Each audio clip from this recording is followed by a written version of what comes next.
You're listening to the Back Porch Talk podcast. Danny and Jason had many discussions and debates on the back porch while making pivotal investment moves with assets. That's right, with trading cards. They welcome you to the back porch and right into those discussions about current sports news with a fresh and unique twist. So come on and join us.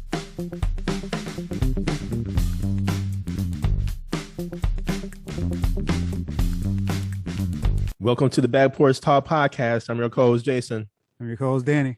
And fans, boy, we got a packed show for you today. So let's just get started. A little NFL talk. Some things happened in the NBA, Danny, early in the season. Some Major League Baseball surprises.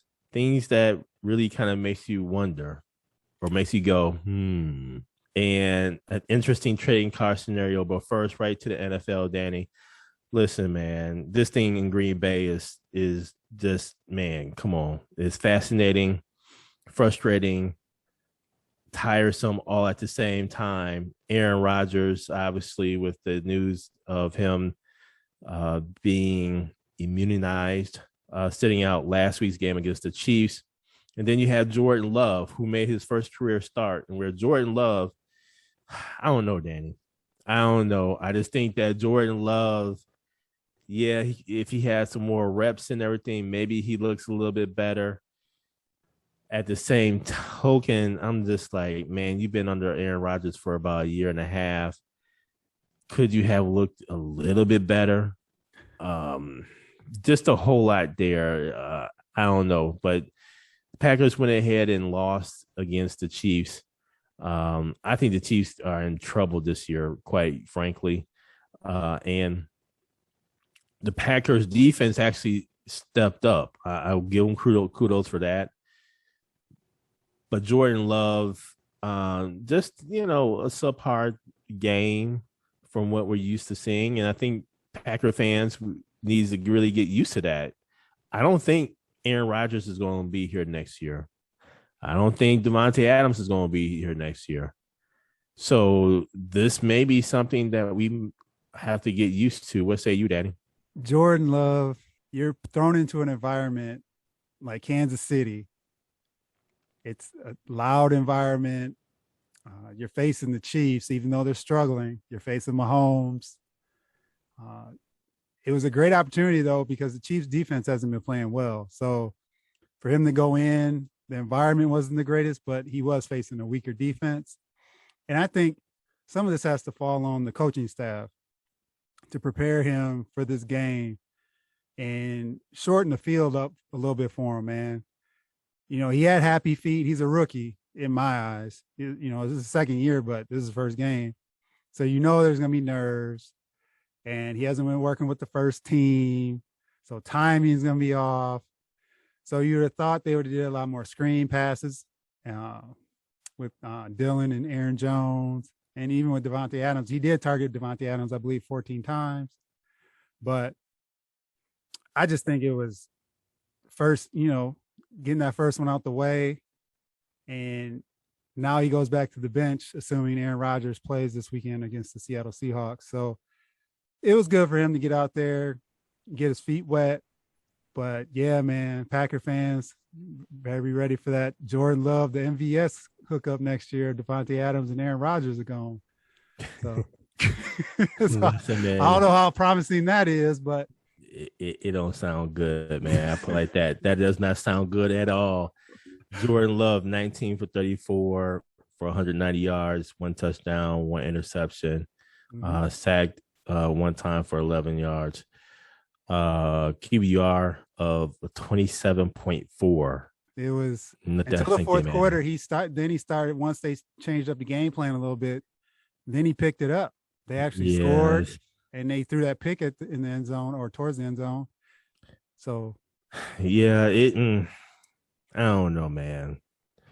I don't know. I think my expectations was just a little bit. I think one of the passes I saw was well above Devontae Adams' head. Mm-hmm. Like, what happened there? That didn't have anything to do with timing or anything. Like some of the passes just kind of out of whack. Then there were some passes that was a timing issue there. Mm-hmm. So I don't know, man. But Aaron Jones, 12 carries for 53 yards. My opinion, not enough carries there. AJ Dillon, 8 carries for 46 yards. And Jordan Love scrambled 5 times for 23 yards. So, I mean, Packers went ahead and had 122 rushing yards altogether. Not enough for a first career start, in my opinion, to kind of save Jordan Love there. And I agree with you to the point that the coaching staff needs to do a better job there of really saving Jordan Love. But man, you do expect a little bit more pizzazz, if you will, in my opinion. So we'll see how that goes, Danny. We'll see how that goes. Your Falcons ended up winning against the Saints, man. What say you? Jason, the life of a Falcons fan. Man, up 24-6. 24-6 in the fourth quarter. End up trailing 25-24 with less than 2 minutes left in the game. Matt Ryan connects with Cordero Patterson for a deep pass, end up kicking a field goal, winning the game. Hey, man, right now, if the playoffs were to start today, I know we got a long way to go. We're in the 7th spot. And considering two of those games we lost could have went the other way. So they're actually sitting in a decent spot. Calvin Ridley's out for the foreseeable future due to the mental health break he's taking to get himself right mentally. So for them to win this game was huge. And now we have a big one coming up against Dallas and facing Dan Quinn's defense. I'm looking forward to this game. I'm hoping the Dallas team that showed up last week shows up this week. They laid a straight egg against the Denver Broncos. Man, they ain't gonna happen, man. I think honestly in that game, y'all gonna get demolished, man. Y'all gonna get demolished, man. I really believe that. I think it'll be closer than what you think, and Dallas will bounce back. They get Michael Gallup back too. So that'll be huge. So they'll be at full strength that way from the offensive standpoint, and our defense can struggle at times. So if we can get this game, though, man, it'll be huge for us from a momentum standpoint. And now, Danny, OBJ, there are reports that OBJ is actually going to sign with the Los Angeles Rams. And so, whoa. He had a whole lot of teams looking at him. He had a whole lot of offers, allegedly. That's what's been being reported. The likes of the Saints, the likes of the Packers, the Rams, a few other teams. And it seems like he's going with Los Angeles Rams. I thought he was going to lean towards Los Angeles, man. One reason is because it is LA. Mm-hmm. It's LA. I mean, that just screams OBJ. And then also coming out of Cleveland, he probably wanted a little sun, man. He wanted a little sunshine, the palm trees. And he wanted that SoFi Stadium, man. That SoFi Stadium is amazing, man. Mm-hmm. It's absolutely amazing. Imagine playing in there for your home games. And so I think, that's going to be actually a good fit for him. He has a decent quarterback who's going to throw him the ball and for the foreseeable future. Now, I think, honestly, it would have been great for him to come to Green Bay. I think, though, Green Bay has too many ifs in its equation right now, or shall I say, even too many unknown variables in the equation. You don't fully know if Aaron Rodgers is coming back. You don't know about Devontae Adams. I have a feeling they're both gone, but you just don't know right now. You're in a cold weather in the winter. Great franchise, title town, obviously. At the same token, you just don't know. And you want to deal with Jordan Love? You're a veteran having possibly a rookie quarterback. I don't know about that. I mean, from a career perspective, at this point in his career, he's thinking, I need to go ahead and get this ring. And I think the injury probably put a different mindset, different spin on his career. So I think this is going to be a good fit, man. I really do. I don't think he's going to be so too anxious to really be in the limelight. This is his first year back from the ACL injury. Mm-hmm. Usually takes a good maybe couple years. So that's probably another reason why he decided to go to LA, man. That weather. It's something about the weather, man, that does something nice to your bones. And so I think he was like, man, LA, the media, man, I could be out there with LeBron. I could be out there with all these cats, making some deals, Mm-hmm. doing all that. And on top of that, I just play 8-9 times in LA every year. Hey, man, that sounds like a winner to me. What say you, Danny? But the Rams, they're a great fit. One thing I'm curious about with him, though, is they do run the ball a lot. And they do have a lot of blocking assignments from the receiver standpoint. So they do throw, but they block a lot. So he's going to have to buy in to that because Robert Woods and Cooper Kupp, even though they get a ton of catches, they're out there blocking a lot for Darrell Henderson and the running back crew there. And they need him, actually. Mm-hmm. Mm-hmm. Based on that performance last week, where Tennessee just destroyed them. Yeah, yeah. I mean, they just destroyed them in the trenches. That was surprising, too. It made them vulnerable. So if you put some pressure on Stafford, we see in the past when he was in Detroit, he may not make the best decisions. And he made some terrible decisions last week that costed them the game because they had the one where he threw the pass where he could have took the safety, ended up giving them the ball right by the end zone. And yeah, so for how strong their offense is, the offensive line may be their issue coming down the stretch. And Matthew Stafford, 31 for 48, 294 yards though, Danny. 1 touchdown, 2 interceptions, 5 sacks, 41 yards. And looking at their receiving core here, they have Robert Woods, who caught the ball 7 times for 98 yards. Cooper Kupp, 11 receptions for 95 yards. Van Jefferson, Sony Michel out of the backfield there. I think they're going to be okay, though, Danny.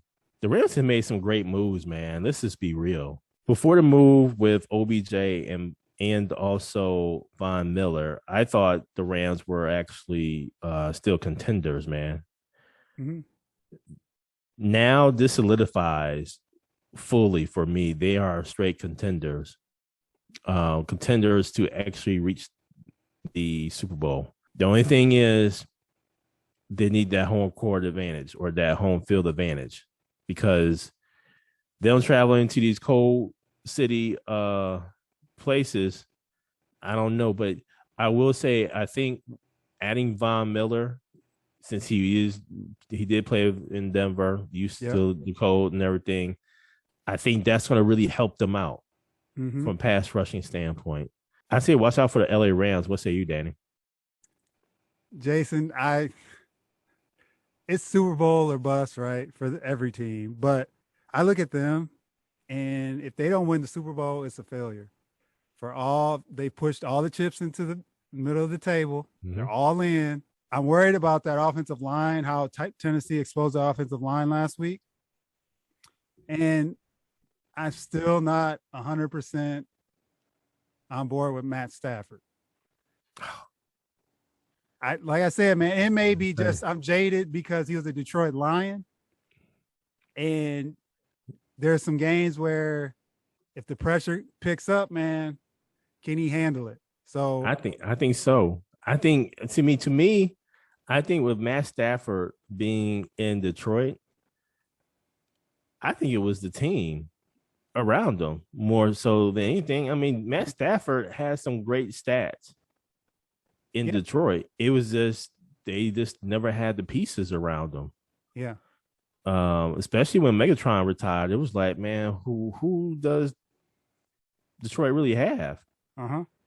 Uh, I think Matt Stafford, he still has a great arm. Oh, he could throw. I'm just worried about him in the pressure situation, like the playoffs, because he hasn't really won anything in the playoffs, right? I think he'll be good. Will the I think pressure get to him?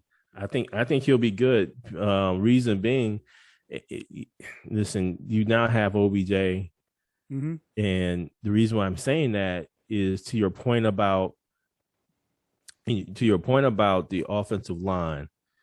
You got OBJ back there now. I mean, he runs a 4.38 in the Yep. 40. That's some speed. Mm-hmm. He can separate. Yep. And to me, I think if you do some short, quick passes to him to really help the offensive line, I think those type of things are really going to really help the Yep. offense and really move the chains. So I think this is, man, a great pickup, and a pickup that I believe is going to really put them close to being over the top. Like, if I were to honestly say, if we had a rematch with these teams currently constructed right now of the Packers and LA Rams, Mm-hmm. I had to pick the LA Rams. Yep. No, I agree. I just worry about Stafford. OBJ is a great pickup. I Mm-hmm. can't Mm-hmm. deny that. Mm-hmm. And for what it sounds like the reporting, they're getting him for, a year to get through this and kind of see after Yeah. that what happens. But Mm-hmm. so if you got Tom Brady and the Rams playing and there's a pressure situation, how is Matt Stafford going to respond is what I'm looking forward to seeing, honestly, because he hasn't been in that spot. Yeah. We'll see. We'll see. Yep.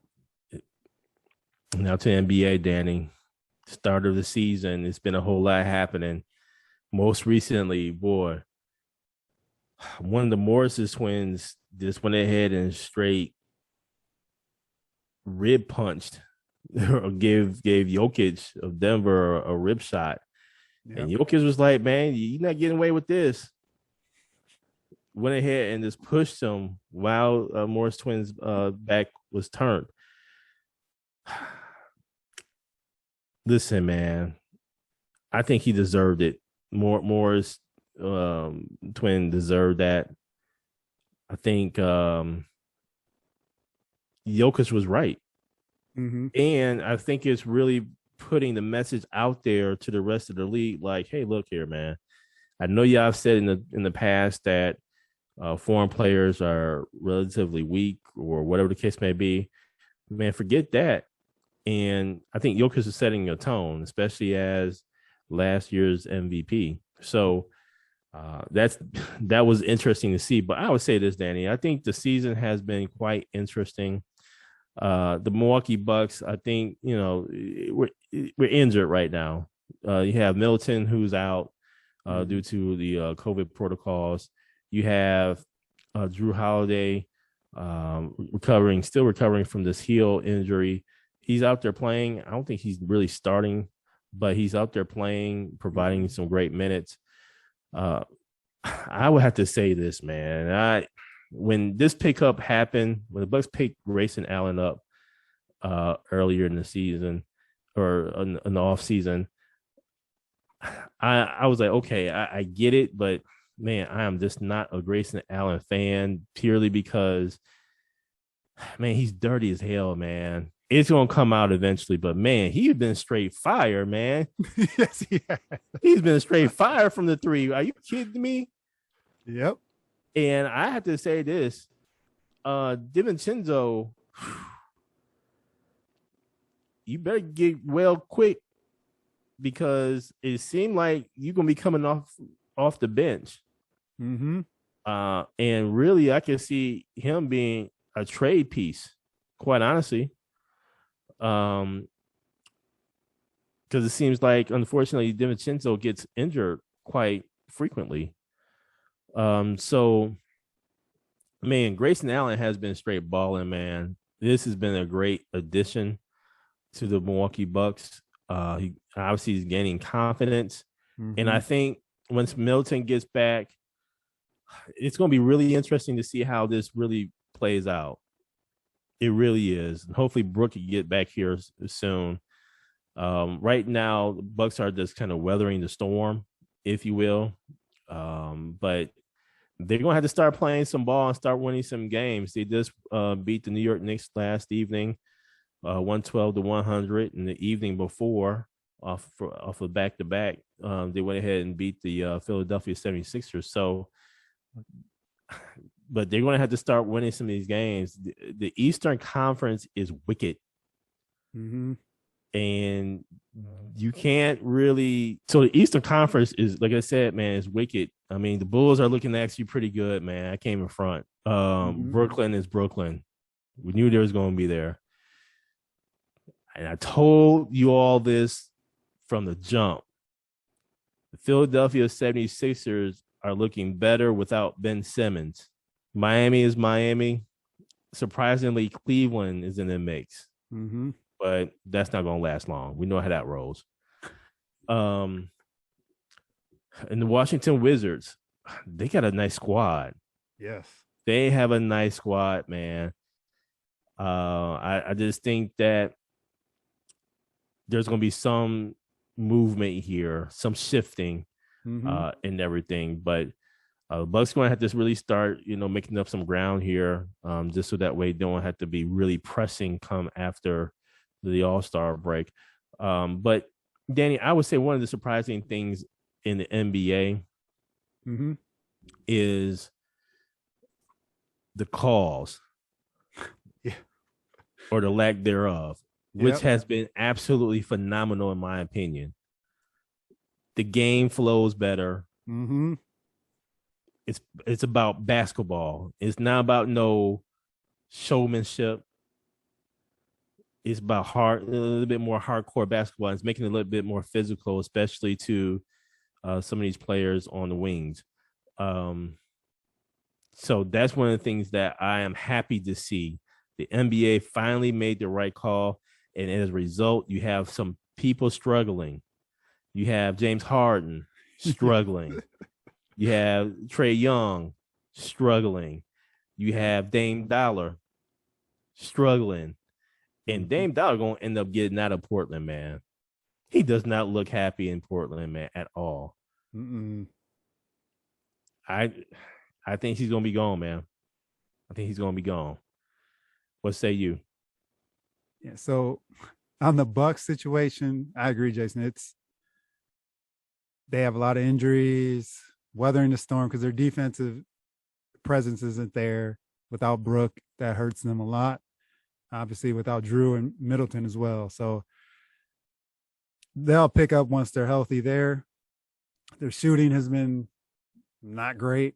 They picked it up these last couple games here where they won, but it's just been inconsistency, man. And a lot of it, too, could be riding off the championship high as well and feeling they can turn it on soon. I think I don't have their schedule in front of me, but I think their schedule eases up a little bit as well.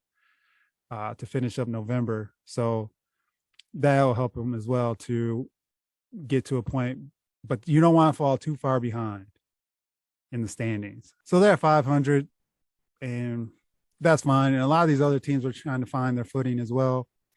Like the Lakers bringing all these pieces. There's going to be inconsistency until probably the All-Star break. And that's where the teams will start. You'll see the separation or the cream rising to the top as they prepare for the playoff push. Grayson Allen, pleasant surprise. He did this a few times last year with the Grizzlies. If you remember, man, he had some of these breakout games because the Grizzlies were banged up as well, where he got some time and he put up some decent numbers. He ran into a couple of altercations, like you mentioned, with him and his style of play. Didn't jive too much with some of the other NBA players. That caused some issue, but all in all, he's a decent offensive player. And if he ends up going to the bench, that gives him some offensive scoring and he plays decent defense. One other item, Jason, I'll call out real quick, is the whole Ben Simmons saga that continues. Mm-hmm. So it looks like now he's trying to comply with the Philadelphia 76ers from a mental health standpoint. And it was reported that, or rumored that the Boston Celtics may be interested in Ben Simmons. So I'm curious how this all plays out, man. He's on my fantasy basketball team too. So I need something to shake out quick with Ben Simmons because he's killing me with that 0 every night. But all in all, man, agree on the basketball style. It's been definitely different. They made some adjustments. And as long as they hold tight to that, it should be a good season. And in the Western Conference, you do have Golden State on fire right now. Mm-hmm. Curry did drop 50 earlier in the week, man. Right now, Golden State's leading 10-1. Mm-hmm. And then you have Utah, Phoenix, Denver's there. Dallas, surprisingly, is there. And then you also have the Clippers, who is actually doing pretty well. Man, I'm just really wanting Memphis to really kind of rise a little bit more, man. I'm just really loving Ja Morant's game. Mm-hmm. Really loving his game, man. I'm just hoping that he really makes the playoffs, like the for real playoffs, without having to do the play-in tourney. Because I think he really deserves it. And it's going to be interesting to see how that plays out between him and Memphis, quite honestly. Will Ja Morant request a trade at some point in his career if Memphis doesn't really, move up? That's going to be interesting to see.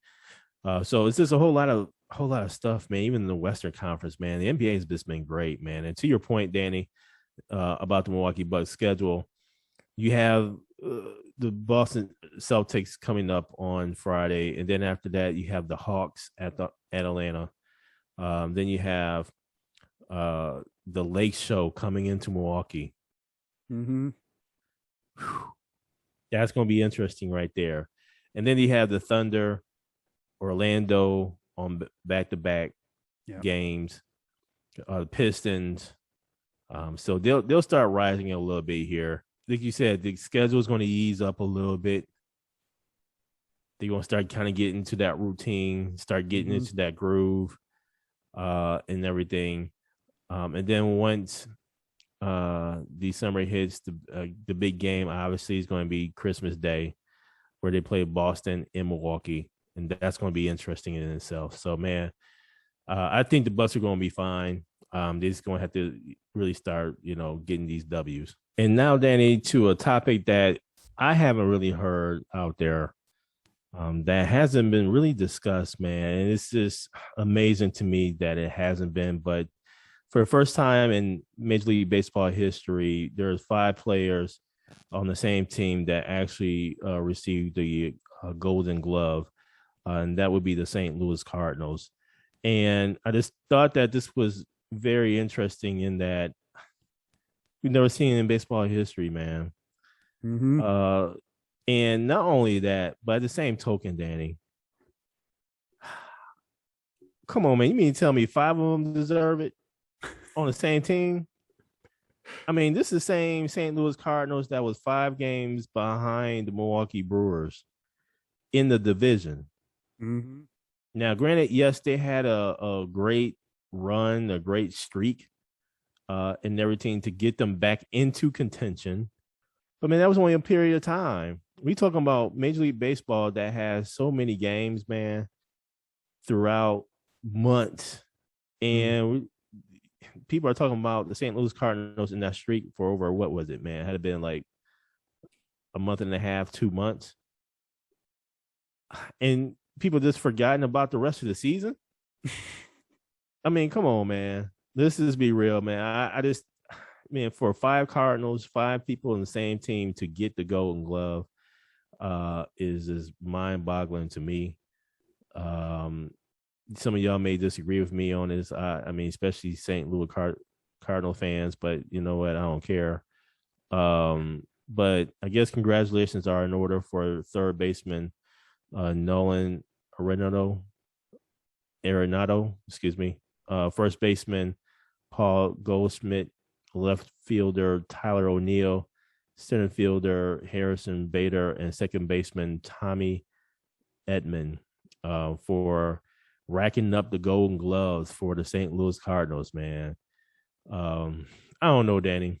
I mean, when you look at some of the people that were contending for the Golden Gloves in those positions, I mean, just to kind of go down the line here real quickly, and maybe I'm just a little perturbed because, man, I thought at least some of the Brewers would get in there, man. Golly, I mean, we won a division. I mean, Cole Wong, I thought should have got second base. I thought he should have got second. I thought he should have got it too. I really do. I mean, as catcher, I mean, Molino, he became a finalist. He did not win, but he has received the Golden Glove many times before. Yeah. I mean, first baseman Freddie Freeman of the World Series champs Braves lost to Paul Goldschmidt for a Golden Glove. I mean, come on, man. I believe, like he said, Colt Wong, he should have gotten it, man. Yeah. I think he should have gotten it, but Tommy Edman went ahead and outpaced him. Outpaced Ozzie Albies as well from World Series champs Braves. Man, so it's just, I don't know, man. It's just kind of wrong, in my opinion. Hell, I would even taken even our Jackie Bradley Jr. at center field. Now, there are some stats that they kind of go by. Apparently, Harrison Bader led all NL center fielders with 15 DRS. I had to look up what the hell DRS stands for, man. Baseball has so many different statistics and everything, but DRS is defensive runs saved. Quantifies a player's entire defensive performance by attempting to measure how many runs a defender saved. It takes into account errors, range, outfield arm, and double play ability. So, but second on that list was Bradley at 9. So I don't know, man. Maybe that was a win, but man, I'm talking about the catches and everything that Bradley has done throughout the course of the season. Come on, man. So congratulations to the St. Louis Cardinals for getting these Golden Gloves and being second in the division to none other than the Milwaukee Brewers. But I have to say, this is a little suspect. What say you, Danny? And maybe it was recency bias, Jason, where because the Cardinals did go on that 17-game winning streak to finish the season and end up making the wild card. So I know baseball is analytics overload. And it's one of those things now that it may not all be what you see on the field, like from the naked eye perspective. It's all analytics driven to make these decisions. So kudos to them. But like I said, Colt Wong, I thought should have got should have got second base. And then, like you mentioned, Freddie Freeman, he had a great year. So it's one of these awards, again, it's very subjective, and there's just a lot that goes into it behind the scenes. But I'm just looking at, okay, if they're that great, granted they went on that winning streak, but what happened the first X number of months of the season? Were they the cream of the crop then? I don't know. No. They were, nobody wasn't, man. they were struggling, right? That's why they had to go on that winning streak to even be considered in the running. So it's one of those things, man, that you look at and it's like, I don't know, but congratulations to them for winning the awards and taking 5 of the 9 National League Golden Gloves. And we'll see what happens next year. And now we have an interesting trading card scenario. Danny, what we got? So, Jason, Odell Beckham Jr. is in the news. So we felt before even him making this decision with the Rams, we had this trading card scenario between Odell Beckham Jr. and his 2014 Topps rookie card for Andre Rison and his 1989 Score rookie card. Couple quick bios.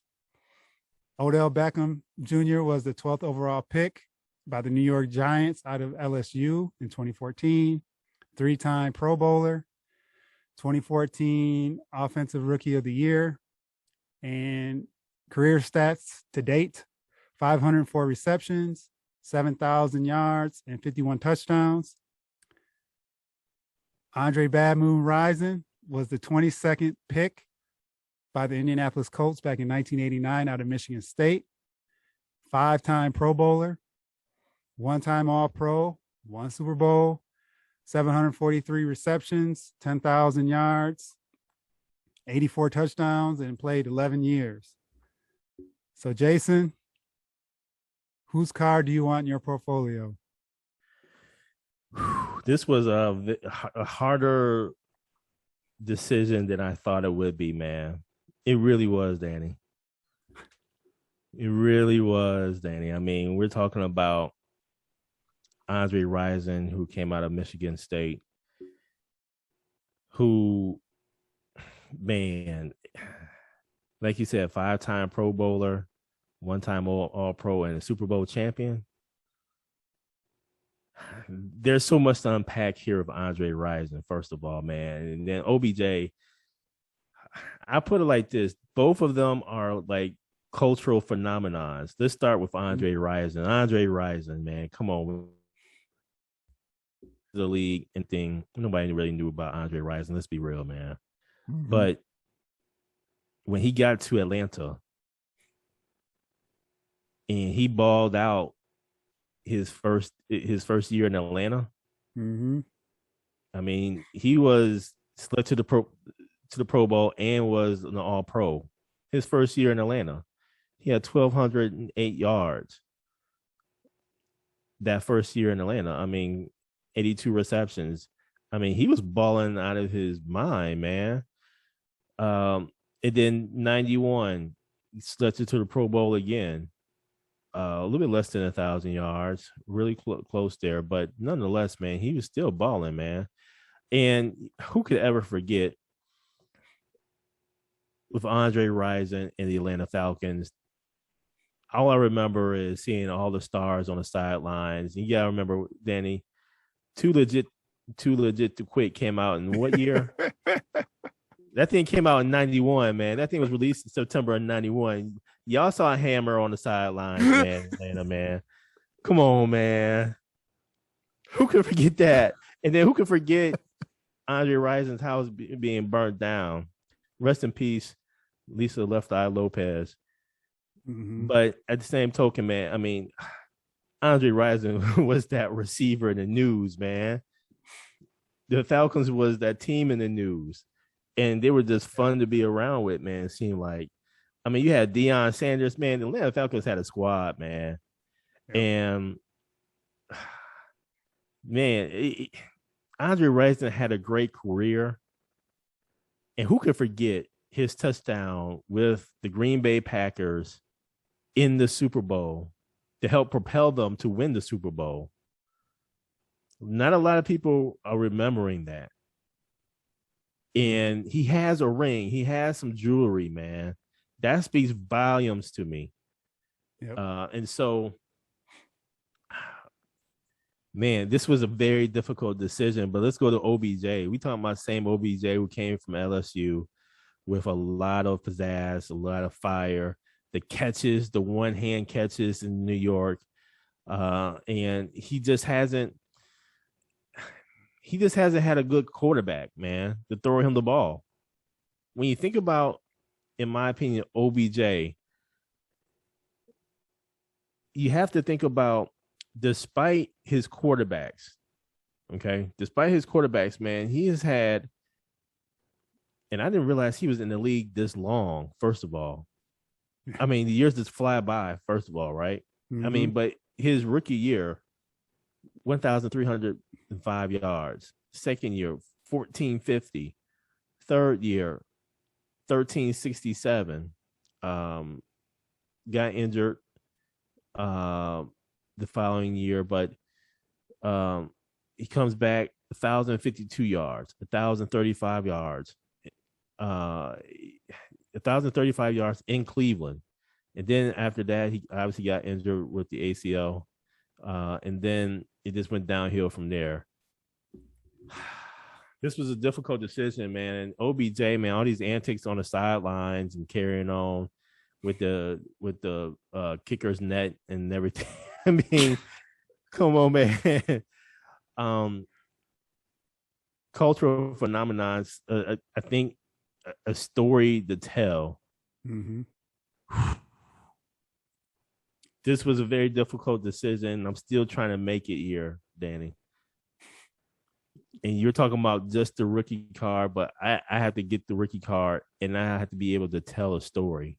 Mm-hmm. I can tell a great story with Andre Rison eventually becoming a Super Bowl champion for none other than my Green Bay Packers. And on top of that, he played for your Atlanta Falcons. OBJ, I think the story is still being written for OBJ. And I think, honestly, if we're looking at the cards, just as Andre Rison's card his stock may start low in a stock watch, it will go in a hockey stick format. So it'll start to rise because of his career. Later in his career, he actually added, especially in winning a Super Bowl later in his career. With OBJ, I believe his stock kind of has declined. Started very high, obviously becoming the offensive rookie of the year. That one-hand catch says a lot, but I think his stock has gone down. Maybe with the LA Rams, his stock goes back up. Maybe. We don't know. Another variable. Nonetheless, man, I'm going with Andre Rison, man. I'm going with Andre Rison's card. Who you got? Yeah, this one was tough, Jason. This one was tough. They have charisma. They're smaller receivers, so that's why we thought this was an intriguing comparison and matchup.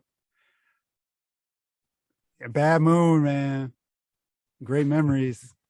And truth be told, besides him getting a Super Bowl, his quarterback play wasn't the greatest either. So he didn't have the greatest quarterbacks either in his career. He made the most out of it. That's true. Looking at the cards, OBJ is intriguing because he has such a following. But when you look at on the field, that's where it's lacking. That's why it's one of those things where it's not matching. There's a discrepancy here. And I'm looking at the card. I'm like, all right, I can project if OBJ can get with the right team and the right system, he can blow up. But now he has this knee injury. He has all the stuff where it's negative connotations around him.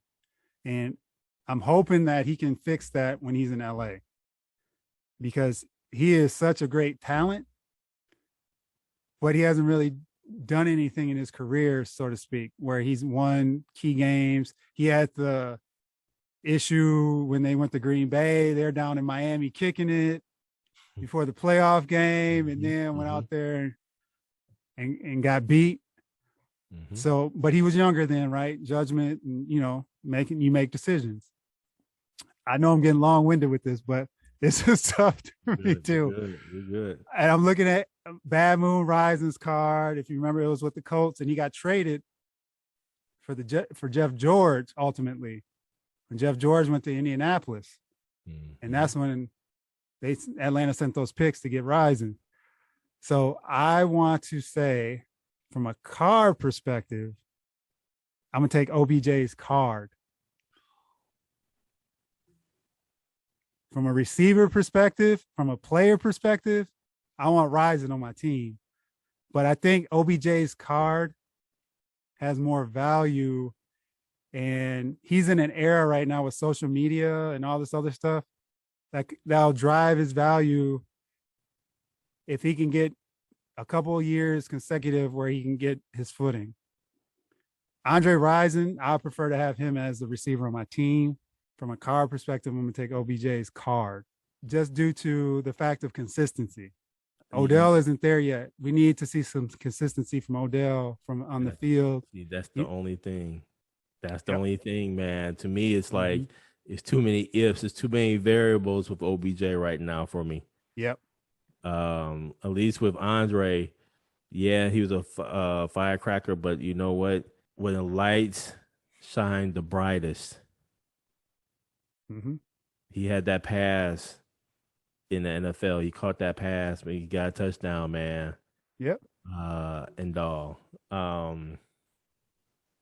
So to me, that speaks volumes. I feel you with the social media, but in that case, then you can say that about any player pre-social media. I think Andre Rison, he wasn't in social media, but he was in the media. He was in the media, exactly. So people knew him. Like you said, you mentioned about the house burning down. Oh, they knew all him. The Too Legit to Quit, all that. We had that going in Atlanta. I mean, could you imagine social media if they had social media back in the day? Come on, man. You kidding me? Oh, Dion down there. Man. Come on, man. He was straight clowning down there, man. Come on, man. So there you have it. Who you got, fans? Thank you for joining us at Back Porch Talk Podcast. You can also join us on Twitter by tweeting us at @back_podcast. For more information, you can go to our website, which is backporchtalkpodcast.com. You can also email us at backporchtalkpodcast@gmail.com. Again, thank you for joining us, and remember that there's enough hate in the world, so go ahead and spread a little love.